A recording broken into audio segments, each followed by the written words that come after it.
Bueno, bienvenidos, como les decíamos recién en la apertura, a este nuevo webinar donde nos proponemos conversar acerca justamente de las culturas colaborativas y desgranar un poco qué significa esto, ¿no? De tener una cultura colaborativa, qué desafíos nos propone la comunicación digital y qué desafíos, por supuesto, la comunicación interna, qué rol cumple la comunicación interna en esto de generar una cultura colaborativa.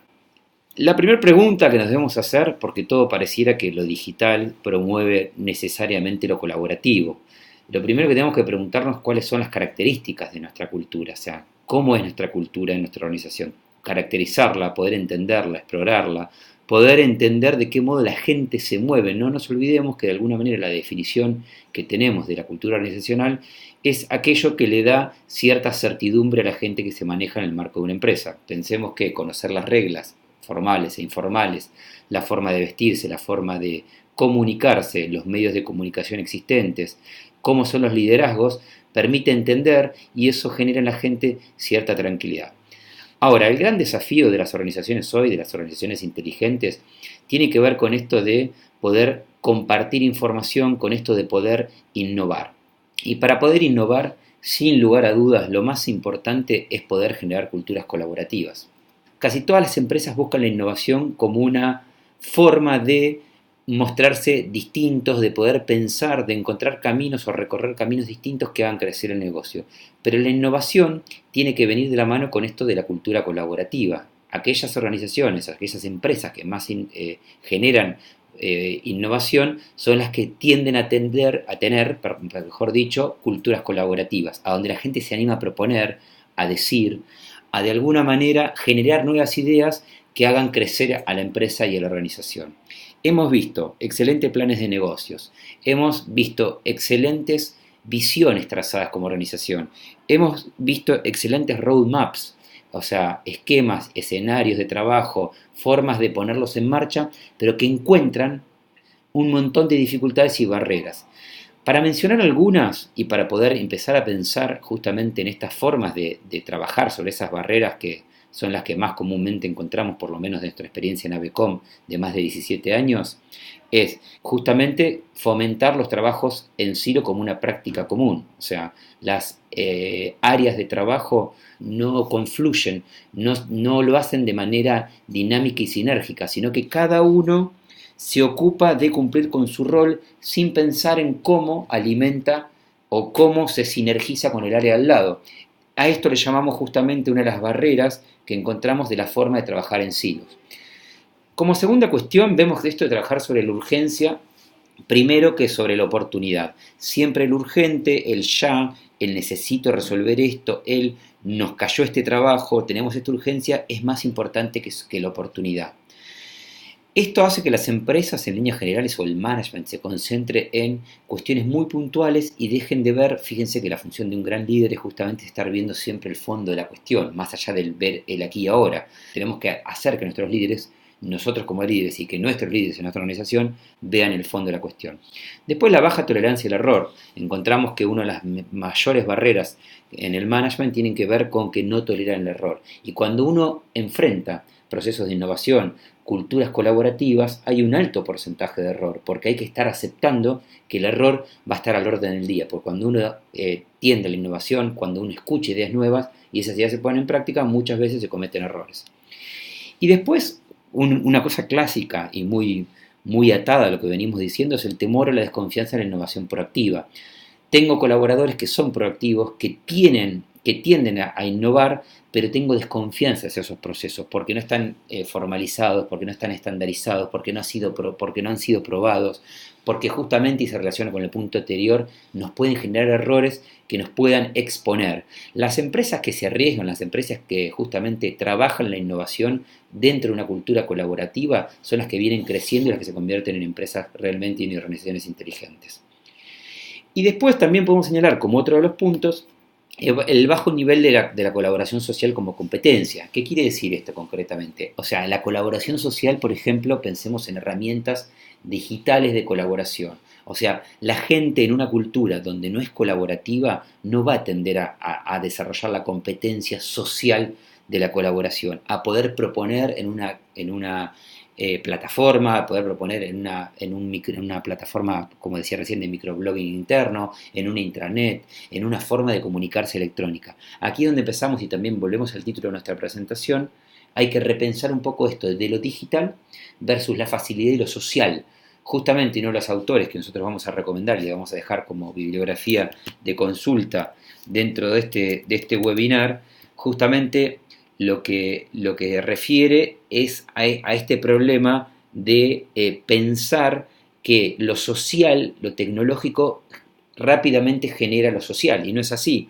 En este sentido, nosotros recomendamos acá, hacemos un pequeño paréntesis, un libro de José Van Dyck que se llama La cultura de la conectividad, una historia crítica de las redes sociales. Nos parece que es una buena bibliografía que tiene una mirada justamente sobre las tecnologías anclada en lo cultural y en lo social.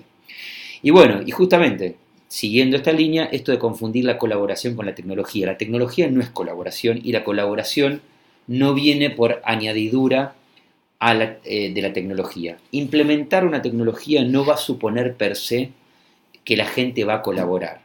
Y el último de los puntos dentro de estas barreras tiene que ver con la falta de tiempo. La falta de tiempo siempre para participar, las agendas recargadas, no tengo tiempo para dedicarme a esto. Bueno, sobre eso nuestra primera recomendación, nuestro primer tip es montarnos sobre las agendas existentes. No hay que generar sobreagendas en espacios recargados de trabajo, en espacios recargados de reuniones, sino revisar dentro de mi área de trabajo qué agenda de trabajo tengo y poder pensar en cómo subirnos a eso desde lo colaborativo de lo digital.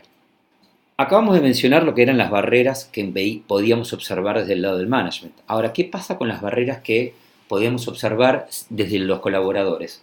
Y acá también va alguna aclaración importante. Casi todo este análisis o esta propuesta de análisis que la estamos viendo obviamente desde arriba, rápidamente, siempre se detectan en la fase de diagnóstico cuando nosotros hablamos del diagnóstico, que fue lo que hablamos en el webinar pasado, desde una perspectiva de comunicación / cultura. Entonces, cuando nosotros analizamos en esos diagnósticos, algunas de las cuestiones que detectamos son estas, las barreras de los propios colaboradores. También, y como decíamos en las barreras del management, prima lo urgente sobre lo importante.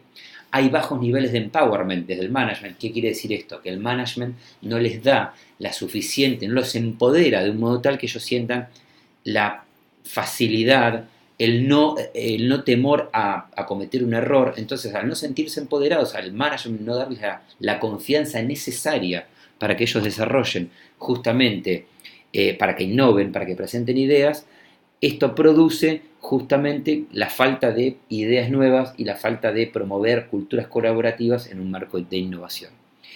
Después, otro punto clave también en esto es la falta del desarrollo de liderazgo como competencia colaborativa. O sea, el liderazgo ha sido analizado desde miles de autores que analizan el management, que ven el management, que realmente reflexionan en torno a esto, pero hay pocos trabajos que vinculan al liderazgo como una competencia colaborativa.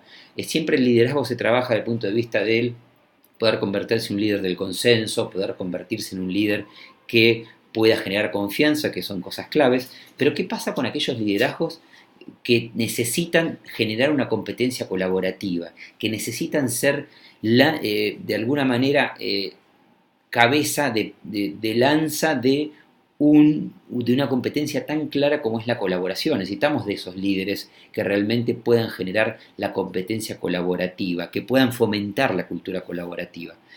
Y después un punto clave en los colaboradores, generalmente aparecen en los mandos medios, y esto es parte de la descripción de casi toda la literatura vinculada al management, es el desconocimiento de la estrategia organizacional. Y siguiendo con el tema de las barreras de los colaboradores, que los puntos que repasábamos recién, habría que sumarle 2 o 3 más como para cerrar este capítulo, que son la exposición como sinónimo de tiempo improductivo, me expongo, hablo en una plataforma, quiere decir que no estoy trabajando, la ausencia de referentes colaborativos cercanos, no encuentro gente cercana que tenga ese perfil colaborativo, y la baja percepción, por último, del aporte de valor personal a la organización.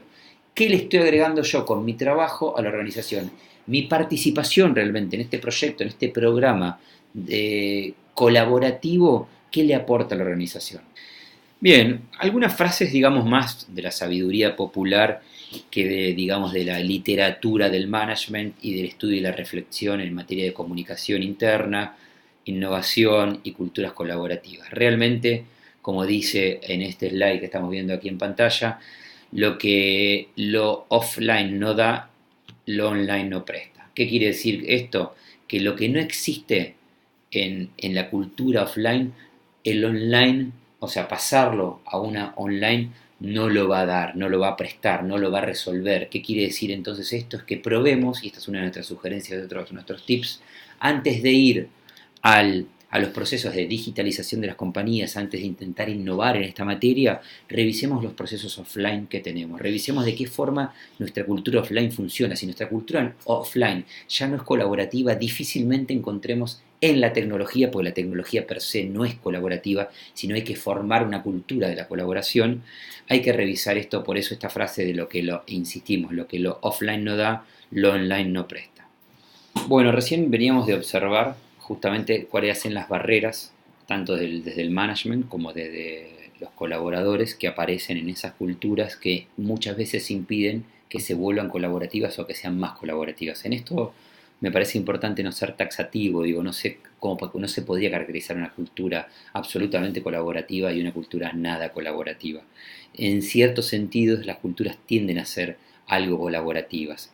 Ahora, importante refrescar esta triada de la que venimos hablando, que es comunicación interna, innovación, cultura colaborativa. Sin cultura colaborativa nunca vamos a poder tener innovación. No vamos a poder innovar si no tenemos culturas tendientes a que nos propongan nuevas ideas, a que nos digan formas de hacer lo que hacemos de distintas formas, valga la redundancia. No vamos a poder tener culturas colaborativas sin que sea comunicado adecuadamente de que usted tiene la posibilidad de participar, de que el colaborador tiene posibilidad de decir sin temor a ser castigado de alguna manera o marcarse el error, porque no es una justamente cultura que tolere el error como marcábamos antes. Pero es importante entender esta triada conceptual desde ese punto de vista e insistimos con que lo que veníamos diciendo en las diapositivas anteriores tiene que ver con esto de las barreras que encontramos en el marco de los diagnósticos desde una perspectiva como las de ABECOM de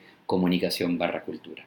Ahora, ¿qué hacemos entonces para entrar en esta nueva diapositiva donde debemos definir una estrategia para generar una cultura colaborativa? ¿Se puede generar? Sí, se puede generar.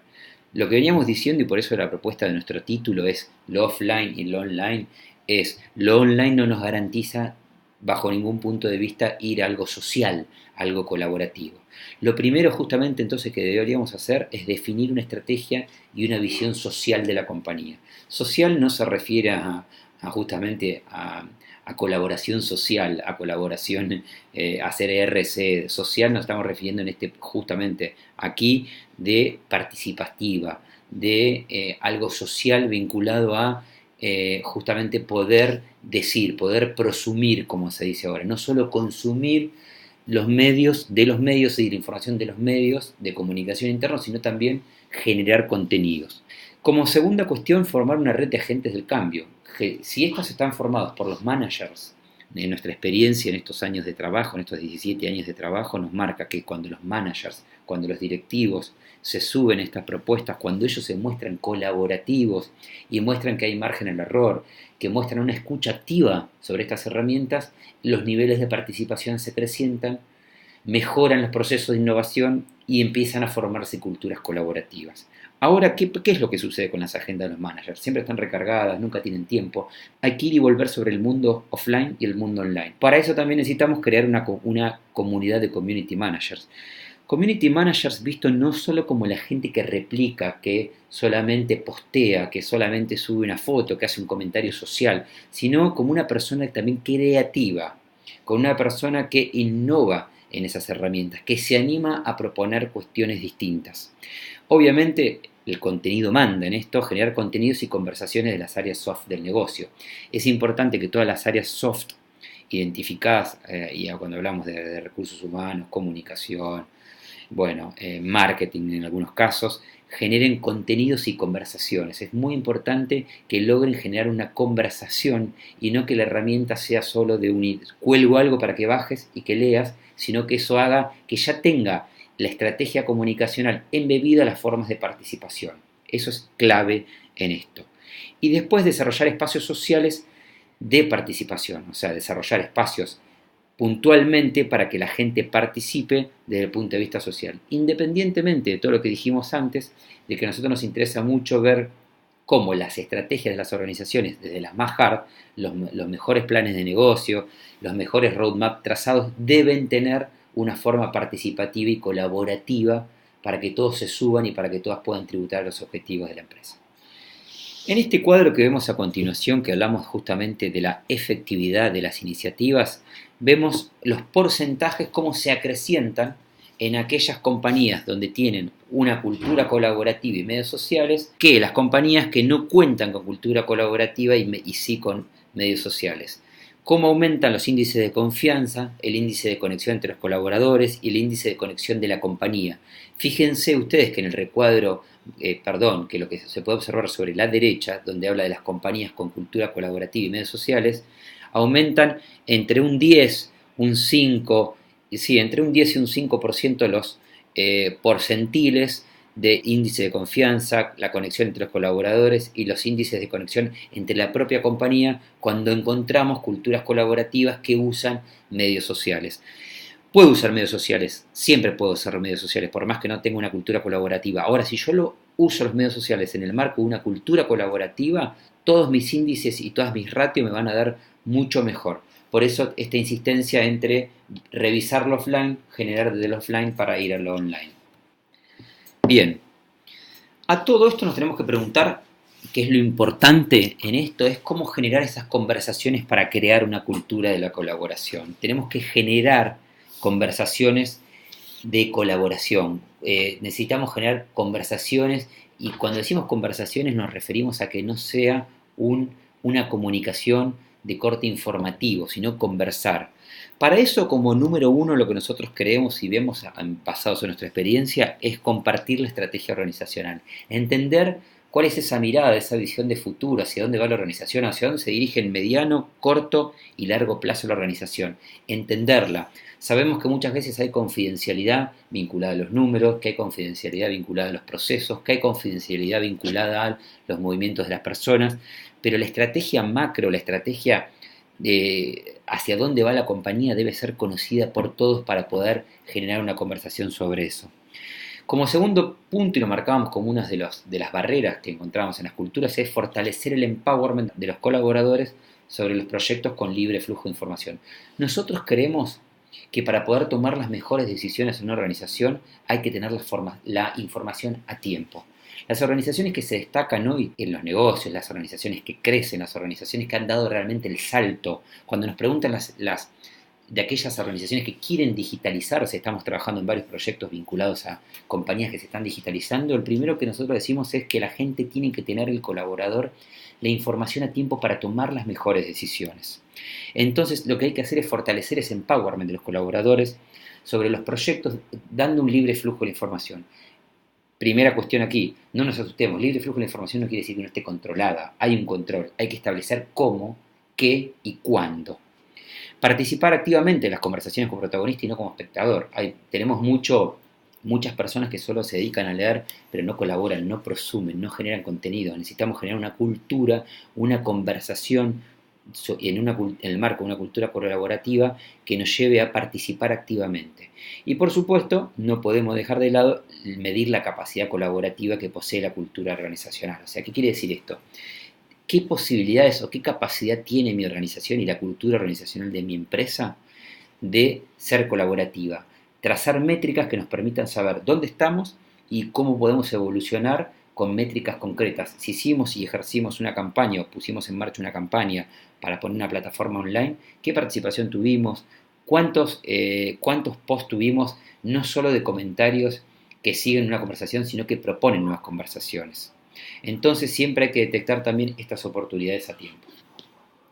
De esto justamente, y este slide lo que intenta resumir, son como las dos claves indiscutibles que nosotros mencionamos. La información a tiempo y monetizar ese tiempo. Imagínense, como dice Covey en sus libros, si nosotros pudiéramos monetizar lo que lleva uno, o sea, saber el coste que tiene para una organización el tiempo de una reunión, el tiempo que nos lleva a conseguir una información para tomar una decisión. Las organizaciones que toman definiciones o decisiones a tiempo son aquellas que cuentan con la información a tiempo.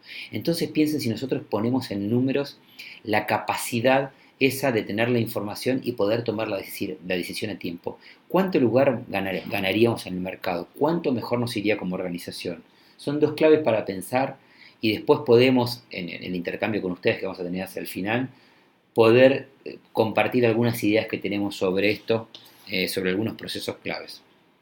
Recién anunciábamos casi el final. Nosotros queremos agradecerles por habernos acompañado en estos webinars. Estos webinars para nosotros tienen justamente una iniciativa que nos parece que justamente tiene que ver con los costes, con los tiempos, la capacidad de no tener que venir, la posibilidad de no tener que estar físicamente presente, que sabemos que es una cuestión de tiempo, si bien creemos en el cara a cara como una de las herramientas indiscutibles para ir y volver, sostenemos que estos espacios del webinar son para empezar a generar un flujo de conversación que puede continuarse por muchísimos otros medios. Y desde ya que quedamos ahora abiertos a todas las preguntas que ustedes crean necesarias para poder seguir esta gran conversación.